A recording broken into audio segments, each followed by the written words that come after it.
প্রিয় দর্শক, welcome back to legal help with Piya. সবাইকে আবারও স্বাগত জানাচ্ছি। আমি পিয়া মাইনি। সবাইকে আবারও ধন্যবাদ যোগ দেওয়ার জন্য। আমরা যাচ্ছি সাথে সাথে টু লেগেসি কেসেস। আপনারা অনেক আছেন যারা এখনও লেগেসি প্রোগ্রামে আছেন। লেগেসি প্রোগ্রাম হলো যারা 2007-এর আগে অ্যাসাইলাম ক্লেম করেছিলেন, যাদের কেস এখনও কনক্লুড হয়নি, রিজলভ হয়নি অথবা কনক্লুড হয়নি, ইটস স্টিল অন গোয়িং। তো সেটা নিয়ে আমরা কিছু কথা বলবো now, and I am going to go to mister Rahman. Thank you. Legacy আসলে এটা একটা ওয়ার্ড যেটার সাথে আমরা প্রত্যেকদিন কল আসে, লোকজন আসে, কেউ আফসোস করে আমাকে তো দিল না। তো আমরা যেটা দেখলাম, রিসেন্ট একটা কেস 2 নভেম্বরে হয়েছে হাইকোর্টে, Mohammad versus secretary state home department. এই কেসটি হাইকোর্টে খুব ভালো একটা গাইডলাইন আসছে লিগেসি কেসের জন্য। এবং আমি প্রথমেই ওনার জাজমেন্টের লাস্ট প্যারাগ্রাফে আমাদের বাংলাদেশি একজন ব্যারিস্টার রিপন আতারকে জাজ থ্যাংক ইউ দিয়েছেন, ধন্যবাদ দিয়েছেন। আমিও তাকে ধন্যবাদ দিতে চাই। একটা এত ইনফরমেটিভ জাজমেন্ট হয়েছে যেটা থেকে আমরা অনেকেই উপকৃত হব। যেটা প্র্যাকটিক্যালি আমরা দেখি যে আমাদের কাছে ফোন করেন বা অনেকে আসেন যে আমার একটা ফ্রেন্ড করেছে, আমার মতো ছিল, এভিডেন্স একই ছিল, লেন্থ অফ রেসিডেন্স একই ছিল, তাকে দেওয়া হয়েছে, আমাকে দেওয়া হয়নি। আমরা এই অভিযোগটা প্রায় শুনি এখন, যে অনেককে দেওয়া হলো, সিমিলার সিচুয়েশন ছিল, সিমিলার লেন্থ অফ রেসিডেন্স, কিন্তু পরে দেখা গেল যে পায় নাই। অনেকে আফসোস করে আমাদের কাছে আসে। তো এটা এই ব্যাপারটা এখানে ডিসাইড হয়েছে। এখানে বলা হয়েছে যে দেখা হয়েছে যে আসলে পলিসি যেটা ছিল সবার জন্য কি সমানভাবে অ্যাপ্লাই করা হয়েছিল কি হয় নাই, এটি একটা প্রশ্ন আসছে এখন। এবং বলা হচ্ছে এই জাজমেন্টে এই যে এই শ্রীলঙ্কান লেডি যিনি এই কেসটা করেছেন, তাকে তিনি অ্যাপ্লাই করেছেন 2009 সেপ্টেম্বর মাসে, এবং পরে তাকে রিফিউজ করা হয়েছে লিগেসির আন্ডারে ফেব্রুয়ারি 2011-এ। এবং তাকে তখন যখন রিফিউজ করা হয়, তার 10 বছর 1 মাস রেসিডেন্স ছিল এ দেশে থাকার। অ্যাসাইলাম করেছিলেন, ফেল করেছিলেন, তারপরে উনি ফার্দার রিপ্রেজেন্টেশনটাও রিফিউজ করা হয়েছে। তখন হাইকোর্টে এই লেডি চ্যালেঞ্জ করলেন যে আমাকে তো রিফিউজ করে দিয়েছ, কিন্তু এটা এই রিফিউজাল লেটারে দেখা যাচ্ছে যে 395C কে তেমনভাবে ইন্ডিকেশন করা হয়, কনসিডার করা হয় নাই। এবং 395C যেটা রিলেভেন্ট যেটা ছিল ইআইজি, যেটা আমরা বলি এনফোর্সমেন্ট ইনস্ট্রাকশন অ্যান্ড গাইডেন্স, যেটা সেখানে 53-তে যেসব সিচুয়েশন কনসিডার করার কথা বলা হয়েছে সেটা মোটেই কনসিডার করা হয়নি তার ক্ষেত্রে। এবং জাজ দেখলেন যে যেটা করা হয়েছে যে ওই এমন গাইডেন্স এমন ছিল তখন যে 6 থেকে 8 বছর পর্যন্ত যদি কেউ রেসিডেন্ট অ্যাক্রু করে because of delay of the home office, তাহলে তার একটা সিগনিফিক্যান্ট পিরিয়ড হবে এটা, এবং সেটা তাকে গ্রান্ট করতে হবে লিভ টু রিমেইন। কিন্তু এই সব কিছুই তার কাছে ডিসকাস করা হলো না। সিম্পলি একটা লেটার দিয়ে তাকে রিফিউজ করে দেওয়া হলো যে না, তুমি কোয়ালিফাই করো না, তোমাকে রিমুভাল ইজ প্রপোর্শনেট, তোমাকে রিমুভ করে দেওয়া হবে। তখন এই হাইকোর্ট এই কেসটি তারা এই যে রিফিউজাল যেটা করা হলো সেটাকে কোয়াশ করে দিলেন। এবং হাইকোর্ট বললেন যেহেতু এখন 395C নাই, সুতরাং প্রশ্ন আসছিল তাহলে কোন লয়ের আন্ডার এখন ফার্দার কনসিডারেশন, যে আবার কোয়াশ করার পর তো এখন হোম অফিসকে আবার কনসিডার করতে হবে এটা, যে রিকনসিডার কোন লতে করবে, কারণ 395C আর নাই, ওই চ্যাপ্টার ওই গাইডেন্সটাও নাই। ওখানে কিছু ফার্দার সাবমিশনও ছিল বোধহয়, একটা সাবমিশন পেন্ডিং ছিল, সেটা জাজ বলেছেন আমরা জানি না সেটা কি হবে। কিন্তু যেটা করা হয়েছিল ডিসিশন ফেব্রুয়ারি 2011-এ, সেটাকে তিনি কোয়াশ করে দিলে বললেন যে যেহেতু 395C এখন নাই এবং 353 যেটা বি আছে এটা অনেকটা একটু রেস্ট্রিকশন আনা হয়েছে এটাতে, সুতরাং তো এখানে ইনজাস্টিস করা হলো তার ক্ষেত্রে। কারণ সে যখন ডিসিশন নেওয়া হয়েছিল তখন 395C ছিল, এবং গাইডেন্সে যেটা বলা হয়েছিল যে 306 থেকে 8 বছর থাকলে দিতে হবে, এই বেনিফিটও সে পেত তখন যদি এগুলো কনসিডারেশন নেওয়া হতো। তখন জাজ বললেন যে তাহলে এটা ইনজাস্টিস করা হয়েছে। সেজন্য এই জাজমেন্টে যেটা বলা হলো যে এখন সেক্রেটারি স্টেটকে এটা কনসিডার করতে হবে আবার, এবং সে যেহেতু দেখতে হবে যে ওই ফেব্রুয়ারি মাসের যদি ফেব্রুয়ারি 2011-এর সময়ে দি দেন পলিসি অ্যান্ড রুলস যেটা ছিল 395, সেখানে যদি দেখা যায় তাকে দেওয়া উচিত হতো, তাহলে তাকে নতুন এবং দুটো রুলই কনসিডার করতে হবে, এবং কোনো ইনজাস্টিস হলে কারেক্ট অফ ইনজাস্টিস করতে হবে। সেটা বলা হচ্ছে যে ইনজাস্টিসকে এখন কারেক্ট করতে হবে। অর্থাৎ আমি এখানে এটাই বলতে চাই যে এই জাজমেন্টের আন্ডারে যারা যাদেরকে রিফিউজ করা হয়েছে তারা যদি দেখেন তাদের লিগেসির আন্ডারে যাদের রিফিউজ করা হয়েছে তাদের যদি দেখা যায় কেউ এদেশে 6 থেকে 8 বছর আছেন এবং তাকে সেটা কনসিডার করা হয় না একেবারেই, এবং তার কোনো এগেনস্টে কোনো ফ্যাক্টর ছিল না, পাবলিক ইন্টারেস্টের প্রশ্ন আসে নাই, কারণ এটা তো প্রপোর্শনালিটি টেস্টে চলে আসতেছে। একজন 6 থেকে 8 বছর থাকলো, তাকে যদি এটা বলা হয় যে না still it is disproportionate to remove you, তখন তো অন্য ফ্যাক্টরগুলো আসবে। এখন একজন মানুষ ক্লিন, তার কোনো ক্রিমিনাল রেকর্ড নাই, কিচ্ছু নেই, সে ভালো একটা লোক ছিল, এদেশে তার কোনো খারাপ রেকর্ড নাই, তাহলে কি আপনি বলতে পারবেন যে তুমি শুধু অ্যাবসকন্ডেড ছিলে, ছোটখাটো রিজন দিয়ে বলা যাবে না যে তোমাকে আমরা ইগনোর করলাম, 6 বছর 8 বছর রেসিডেন্স 10 বছর রেসিডেন্স আমরা এগুলো কনসিডার করতে চাই না, এটা বলা যাবে না। সুতরাং লিগেসির আন্ডারে যদি কারো অ্যাপ্লিকেশন রিফিউজ হয়ে থাকে এবং সেখানে দেখা যায় 395C প্রপারলি কনসিডার করা হয় নাই, বা গাইডেন্স যেটা ইআইজি যেটা বলা হচ্ছে 53 চ্যাপ্টার সেটাও কনসিডার করা হয় নাই, লেন্থ অফ প্রেসিডেন্ট 6 থেকে 8 বছর যারা আছে সেটা কনসিডার করা হয় নাই প্রপারলি, তাহলে তাদের উচিত হবে, এখনও সময় আছে এই জাজমেন্টের আন্ডারে, ইন অ্যাকর্ডিং টু জাজমেন্ট, তারা হোম অফিসকে বলতে পারবেন যে আমার এটা রিকনসিডার করো, কারণ আমি তো আমার রাইট আছে, তোমরা এটা 395C আমাকে কনসিডার করো নেই, দিন পলিসি ছিল যেটা 6 থেকে 8 বছর আমাকে দিবে, এটা কনসিডার প্রপারলি করো নেই, এটা করো। যদি সেটা অ্যাপ্লিকেশন এরকম করার পরে দেখা গেল হোম যদি কনসিডার না করে, তারা এই কেসের এটাকে রিলাই করে ওনারা হাইকোর্টে যেতে পারবেন, জুডিশিয়াল রিভিউ চাইতে পারবেন। সুতরাং যদি যারা এটা দিয়ে বেনিফিটেড তারাই হবেন যাদের লিগেসি কেস ছিল এবং 6 থেকে 8 বছর ছিল এবং যেটা রিফিউজ করা হয়েছে after the repeal of 395C। কারণ দেখা গেল যে 395Cটা গত বছর ফেব্রুয়ারিতে উইথড্র করা হলো, এই পলিসিগুলো যখন চলে গেল সব, এখন যাদের কেসটা আজ পর্যন্ত ডিসাইড হলো না তাদের কি হবে? তাদের কি তাহলে 353B-তে কনসিডার করা হবে? তাহলে তারা তো সেই সুযোগটা হারালো, সেই 6 থেকে 8 বছর যারা ছিল তারা তো সুযোগটা পাচ্ছে না।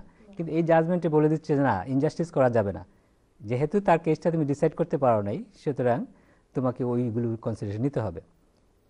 এটা আমি সেটাই বলবো, যাদের কেস রিফিউজ হয়েছে, লিগেসির আন্ডারে 6 থেকে 8 বছর ছিল এবং তাদের রিফিউজালে হোম অফিস খুব 395C সবগুলো ফ্যাক্টর কনসিডার করে নাই, বা 53 চ্যাপ্টার 53 যে গাইডেন্স ছিল সেগুলো ফলো করে নাই, তাদের উচিত হবে এখন আবার ফার্দার রিপ্রেজেন্টেশন দেওয়া, এবং আমি মনে করি একটা ভালো একটা রেজাল্ট আসবে অনেক। মিস্টার রহমান, আরো বলবো এটা নিয়ে, because it is very important and it cannot be said enough. আরো we will talk about it again. আমি যাচ্ছি ফোন লাইনে। হ্যালো হ্যালো আসসালামু আলাইকুম। হ্যালো জি, কলার আপনার টিভির ভলিউমটা মিউট করে দুকা। হ্যালো জি, টিভির ভলিউমটা অফ করে দেন। জি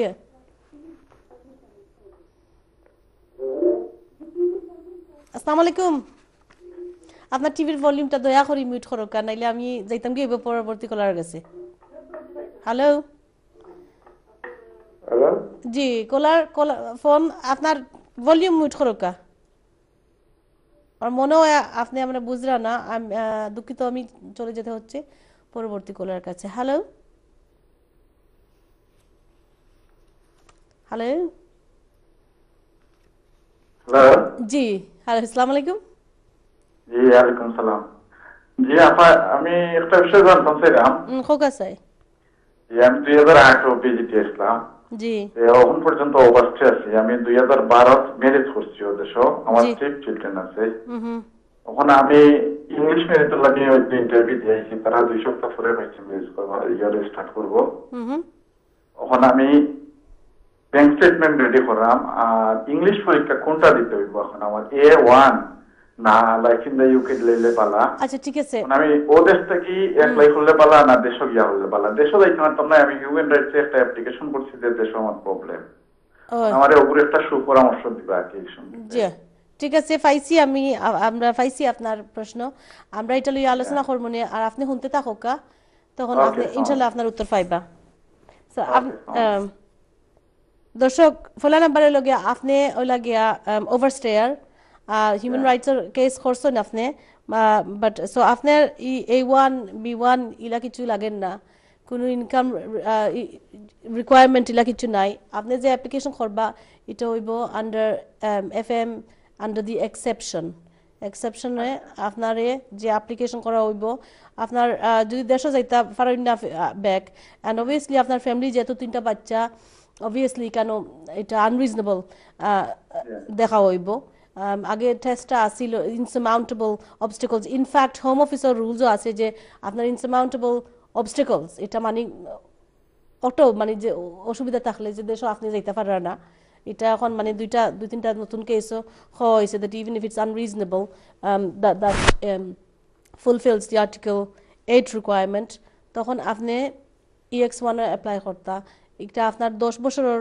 রুট আপনার 10 বছর লাগবো গিয়া ইনডেফিনিটলি ফাইতে যে আড়াই বছর 3-4 বার দিব এখন এটা লাগি আর কোনো রিকোয়ারমেন্টস নাই ও রিকোয়ারমেন্ট যে আপনার ওয়াইফ ব্রিটিশ নি ওখানে সিখানি ব্রিটিশ আছেন চাইল্ড ওয়ার্ক দেখাইতা এখন যে আপনার বাচ্চা না তো ওদের সব বোন হইছে নাইনি জি সো আপনি EX1 এ একটা অ্যাপ্লিকেশন করতা উইকলি মিনিমাম কত দেখান লাগে আপনার ইনকাম যে well EX1 যারা করা তারা লাগিও আছে there is no recourse to public funds মানে আপনারা পাবলিক ফান্ড লইতা না ফার্তপক্ষে যদি একমাত্র 18600 হইলে উইকলি কত আয় জি না 18600 আপনারা লাগেন না কারণ আপনি যেটা করা এটা অ্যাপেন্ডিক্স FM যে রুল এই রুলের বাইরে এটা হয় EX এক্সেপশনাল রুলে আপনি অ্যাপ্লাই করা এখানে আপনার 18600 দেখানি লাগেন না বাট আপনারা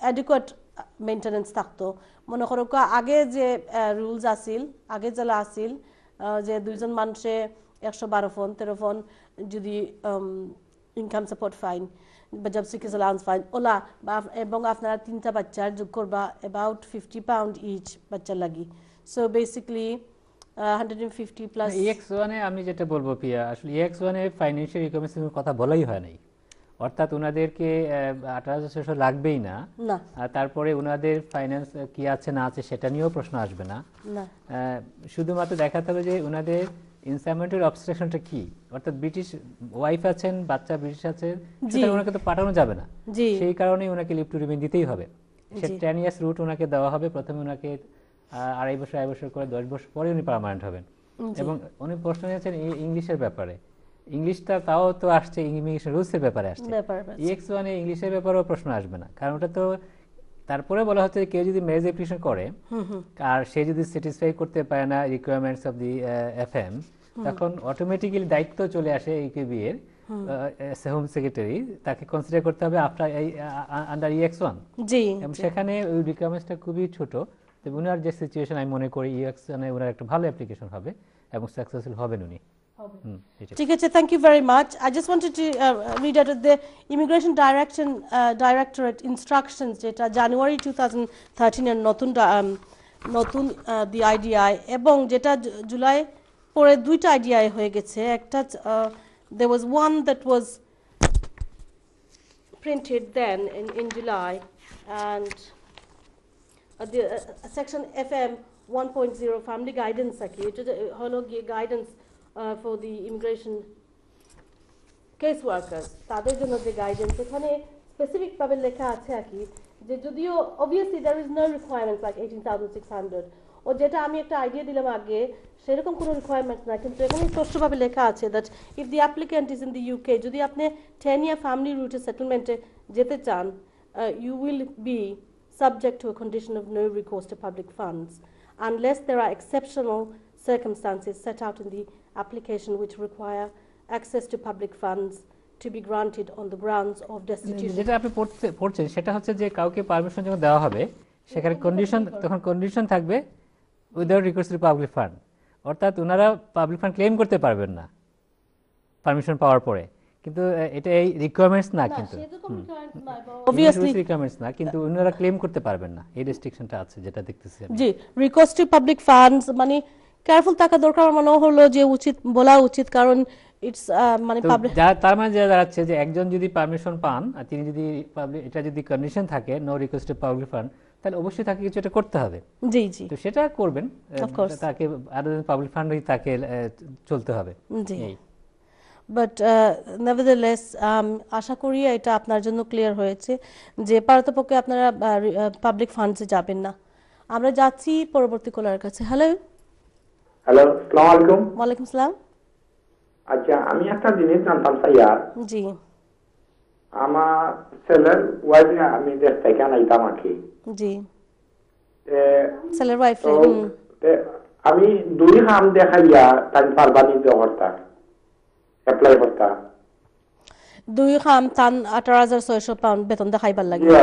ঠিক আছে, আপনি ধরা রাখুকা মিস্টার রহমান। কিছু জিজ্ঞাসা করতে 2 খাম দেখাইতে অসুবিধা নাই, দেখাইতে পারবা। 2 খাম দেখাইতে কোনো সমস্যা নাই। 2 খাম দেখাইতে পারবা, কোনো অসুবিধা নাই। বাট কোনো অসুবিধা নাই। জি না। আচ্ছা, বাট 2 খাম যদি 6 মাসের থাকে কি 6 মাসের 2 খাম অবশ্য সেম এমপ্লয়ার থাকতো নাই, যে ডিফারেন্ট এমপ্লয়ার। তো ডিফারেন্ট এমপ্লয়ার যদি হয় তখন আপনারা 1 বছরের পেস্লিপ ব্যাংক স্টেটমেন্ট 1 ইয়ার দিতে হইব। পেস্লিপ জি, 1 বছরের দেখাইতে হইব। আচ্ছা আচ্ছা, রাখেন। Thank you. আচ্ছা ঠিক আছে, আশা করি আপনার উত্তর পাইছেন। চলে যাচ্ছি আমরা পরবর্তী কলার কাছে। হ্যালো হ্যালো কলার। হ্যালো, ওয়ালাইকুম আসসালাম। আমার একটা প্রশ্ন, আমার স্ট্যাটাস গুলো আপনি রিফিউজি স্ট্যাটাস পাইছি আপনার? জি, রিফিউজি স্ট্যাটাস পাইছি 5 বছর আগে। জি। হ্যাঁ, তো লিভ টু রিমান্ড শেষ হয়েছে লাস্ট অক্টোবরে, তো আমি ইনডিফিনিট লিভ টু রিমান্ড পাইছি। এখন আমি বাংলাদেশে গেলে কোনো প্রবলেম আছে কিনা? আর আরেকটা প্রশ্ন, বাংলাদেশ 3 মান্থের জন্য চাই, আমি হাউজিং বেনিফিট 3 মাসের নিলে কোনো প্রবলেম হবে কিনা? 2টা প্রশ্ন। আপনি আইলার পেয়ে গেছেন বললেন না? জি, লেটার পাইছি আজকে আমি। ইনডিফিনিট লিভ টু রিমেইন পেয়ে গেছেন? জি, আমার রিফিউজি স্ট্যাটাসের উপরে। না, আপনার আর কোনো রেস্ট্রিকশন কোথাও নাই। আপনার সবকিছুই এখন সম্ভব। বেনিফিট 3 মাস থেকে বেনিফিটে আছেন বা যাই করেন, পাবলিক ফান্ডের কোনো রেস্ট্রিকশন নাই, যেহেতু আপনার আইলার হয়ে গেছে। প্লাস আপনি কোথায় গেলেন না সেটাও এখন আর হোম অফিসে কোনো ধরনের কনসার্ন না। আপনি অবশ্যই যেতে পারেন, দেশে যান, যেখানে যান, আমি কোনো সমস্যা দেখছি না। সেটাই। ওকে, রিফিউজি স্ট্যাটাসের সময় তো এটা বলা ছিল যে বাংলাদেশে যেতে পারবো না। আপনারা যদি মনে করেন সিচুয়েশনটা স্টিল এক্সিস্টিং, তাহলে তো আপনি যাবেন না। আপনি যদি এখনো আনসেফ থাকেন তাহলে যাবেন না আপনি। আর যদি মনে করেন যে আমি যদি কাউকে না বলে যাই, এটা কোনো ব্রিটিশ না, এখন আপনার উপর কোনো রেস্ট্রিকশন না করলেই হবে। আপনার 5 বছর আগে কি সিচুয়েশন ছিল এটা নিয়ে এখন কোনো কনসার্ন হোম অফিসেরও থাকবে না। আপনার আইলার পেয়ে গেছেন, রিফিউজি আপনাকে দেওয়া হয়েছে, মনে করা হয়েছে আপনি কোয়ালিফাই করেছেন, ইউএন কনভেনশনে আপনাকে দেওয়া হয়েছে, এবং পরবর্তীতে 5 বছর হয়ে গেছে, পার্মানেন্ট হয়েছেন। এখন দেশে গেলেন কেন, এটা নিয়ে কোনো সমস্যা হওয়ার কোনো কারণ আমি দেখি না। ঠিক আছে, থ্যাংক ইউ। আচ্ছা, থ্যাংক ইউ দর্শক আপনার কলের জন্য। আমরা যাচ্ছি পরবর্তী কলার কাছে। হ্যালো,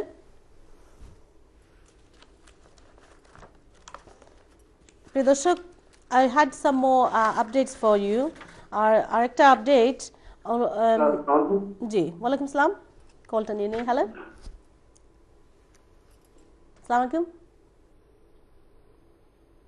কলার। আসসালামু আলাইকুম। হ্যালো, আসসালামু আলাইকুম। ওয়ালাইকুম আসসালাম।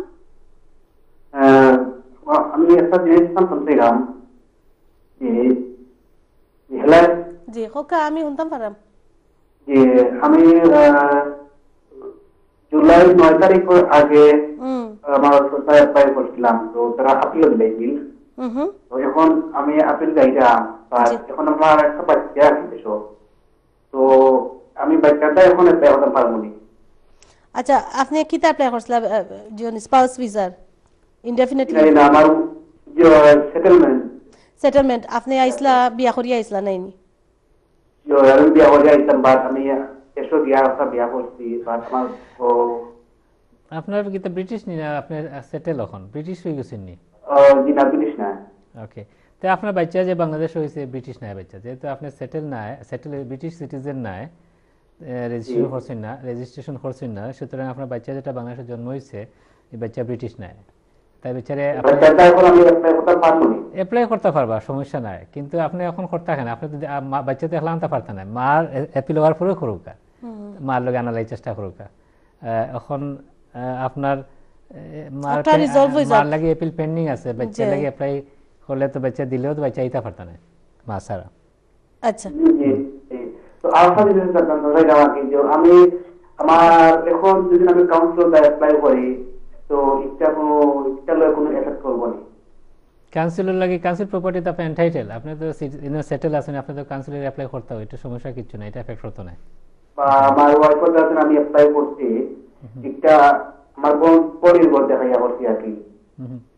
আপনি বনিগড় থেকে তো কাউন্সিল গড়লে ট্রাই করতা, চেষ্টা করতা, কাউন্সিল গড় তো ফাইলে তো বলা নাইনি, এটা লাগি কোনো সমস্যা হওয়ার কথা না। আপনার গড় যদি ফাইলেন, আপনি যদি গড় ফাইলেন কাউন্সিলর, তাইলে আপনি জানাইতা, কোর্টও জানাইতা, ইউকিবিরও জানাইতা, ডাকাতও জানাইতা যে আমি গড় ফাইলিছি, আমার নয় অ্যাড্রেস, ও আবার নয় অ্যাড্রেস নেও, বুঝছেন? এটা তো বালা, আপনি যদি গড় ফাইলে তার বালা, এটা সমস্যা কিছু নাই। ঠিক আছে দর্শক, আশা করি আপনার উত্তর পাইছেন। সো আমরা আসলে চলে আসছি আবারও বিরতির সময়তে, চলে যাচ্ছি আর একটা বিজ্ঞাপন বিরতিতে। দর্শক থাকবেন আমাদের সঙ্গে, যাবেন না কোথাও।